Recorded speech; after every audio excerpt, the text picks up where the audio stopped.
नमस्कार शेतकरी बंधूंनो. नमस्कार. तरुण शेतकरी आहेत ज्यांनी गेली 3 वर्ष झालं आंब्याचं उत्पादन घेतात आणि हा आंबा जो आहे एक्सपोर्ट केलेला आहे गेल्या वर्षी अमेरिका युएस ला हा आंबा एक्सपोर्ट केलेला आहे. हे तरुण शेतकरी आहे आदित्य महाडिक साहेब. नमस्कार महाडिक साहेब. नमस्कार. आपला पूर्ण परिचय द्या ना. माझं नाव आहे आदित्य महाडिक, गाव शेगाव, तालुका जत इथला रहिवासी असून ही माझी आहे 1100 झाडांची बाग आहे. कोणती व्हरायटी? ही केशरची व्हरायटी आहे. बर. आता या 1100 झाडांना पहिल्या वर्षी तुम्ही किती माल काढला होता? पहिल्या वर्षी साधारणतः 1.5 टन माल निघलेला. आम्ही पहिल्या वर्षी काही माल विकला नाही. चालू वर्षी माल आम्ही विकला तरी आमचा 11-12 टन माल निघला. आमचा सरसकट 160 रुपये ते 168 रुपये किलोन गेला. आम्ही ही उक्ती बाग एक 16 लाख रुपयाला दिलते. 16 लाख रुपयाला दिलते गेल्या वर्षी. म्हणजे दुसऱ्या बहाराला तुम्हाला 16 लाख रुपये झाले. साधारणतः 12 टनापर्यंत माल निघाला. 12 टनापर्यंत माल निघला. आता या वर्षी तुम्ही ह्याचं व्यवस्थापन जे सुरुवात केलेलं आहे, तर ह्या वर्षी किती टार्गेट ठेवलंय तुम्ही? ह्या वर्षी माझं टार्गेट आहे साधारणतः एक 25 टन माल निघाव. 1100 झाडामध्ये 25 टन. झाडाची हाईट पण वाढलेली आहे, खोडाची साईज वाढलेली आहे आणि सरसकट मोहर निघायला लागला. म्हणजे आता आपण जर बघितलं तर प्रत्येक काडी ही जे काडीला फुगून या ठिकाणी शेतकरी बघू शकता, प्रत्येक काडी फुगलेली आहे. हो का? ही तुम्ही बघू शकता. हो का? इथं बाहेर निघायचं चालू आहे काय काय झाड. हो काय? ते तुम्ही बघू शकता.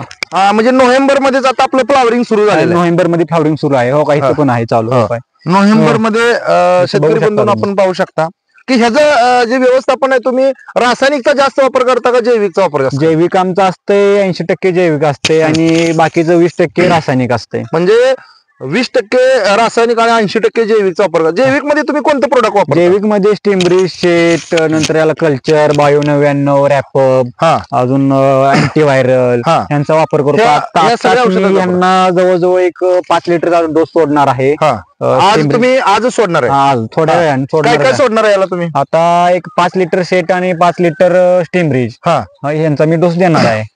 त्यानंतर तुम्ही फवारणी आणि डोस वेळेवर ठेवणार आहे. शेतकरी बंधून या ठिकाणी बघा, प्रत्येक काडी मधून तुम्ही बघू शकता शेतकरी मित्रांनो. हो बाय, पूर्ण ह्याला निघायला सुरू आहे. हो वा.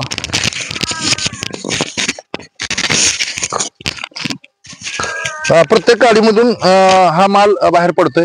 तर तुमचा काय सल्ला राहील शेतकऱ्यांनी? रासायनिक शेतीकडे वळलं पाहिजे का जैविक शेतीकडे वळलं पाहिजे? सगळं जास्तीत जास्त जैविक शेतीकडे वापर करावा लोकांनी. रासायनिक पण करू नका असं म्हणतो मी. 20% रासायनिक लागते शेतीला. जास्तीत जास्त जैविक करावं हे माझं म्हणणं आहे. कारण ह्या वर्षी सुद्धा आपण एक्सपोर्ट करणार आहोत. एक्सपोर्ट करणार, त्याशिवाय शेतकऱ्याला पैसा बघायला मिळत नाही. तर शेतकरी बंधूंनो, तुम्ही हे लक्षात घ्या की नेटसर्फची सर्व औषधं यांनी सुरुवातीपासून वापरलेली आहेत आणि आता इथून पुढे सुद्धा हे व्यवस्थापन सगळं करणार आहेत. तर या वर्षी या 1100 झाडामध्ये टार्गेट ठेवलेलं आहे 25 टन माल काढायचा. म्हणजे एका झाडाला साधारणतः 25 ते 30 किलो पर्यंत आम्ही टार्गेट ठेवलेलं आहे.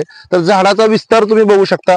पाठीमागे सुद्धा प्रत्येक ठिकाणी या ठिकाणी तुम्ही बघू शकता की प्रत्येक झाड, प्रत्येक लाईन मधलं प्रत्येक झाड एकसारखं फुटलेलं आहे. तर तुम्ही समाधानी आहात का? आम्ही समाधानी आहोत. तर तुम्ही इतर आंबा उत्पादक शेतकऱ्यांना तुमचा काय सल्ला राहील? माझा सल्ला हेच आहे की तुम्ही जैविक वापरा आणि रासायनिक पण एक 20% वापरा. थोडं जैविक वापरलेलं चांगलं राहील. जमिनीचा पोत सुधारणार आहे, गांडूळ निर्मितीला वाव मिळणार आहे, पांढरी मुळी चांगली वाढणार आहे. आणि कल्चर वापरल्यामुळे तुमच्या जमिनीमध्ये काय बदल दिसतोय का? जमिनीमध्ये भुसभुशीपणा आहे. कल्चर मी जवळजवळ 10 लिटर कल्चर सोडलेलं शेणखत आणि वरखत घातल्यापासून. शेणखत वरखत घातल्यानंतर कल्चर 10 लिटर सोडलेलं. त्याच्यानंतर एक काही दिवसानं शेटचा एक 5 लिटरचा डोस दिलता. आता अजून मी डोस देणार आहे 4 लिटरचा. 10 लिटरचा डोस देणार आहे आता मी अजून. त्यासाठी आता जी मोहर निघायची चालू आहे त्याची फास्ट निघण्याची ग्रोथ फास्ट होईल. त्याला स्ट्रोक चांगला भेटेल. आणि विशेष म्हणजे 1 टाइम सेटिंगचं प्रमाण. सगळ्यात महत्वाचं काय आहे शेतकरी बंधूंनो? 1 टाइम सेटिंग जो आहे आणि त्या पद्धतीने जर व्यवस्थित झालं तर शेतकऱ्याला एका वेळेस चांगला पैसा. या ठिकाणी तुम्ही बघत आहात शेतकरी बंधूंनो, बघा प्रत्येक झाडाला तुम्हाला वाटेल आम्ही झाड चॉईस करून नाही. प्रत्येक कुठल्या कोणताही शेतकरी जर प्लॉट बघायला आला तर तुम्ही बघू शकता. हो का? हे बघू शकता तुम्ही. निघाय सुरू आहे मोहर.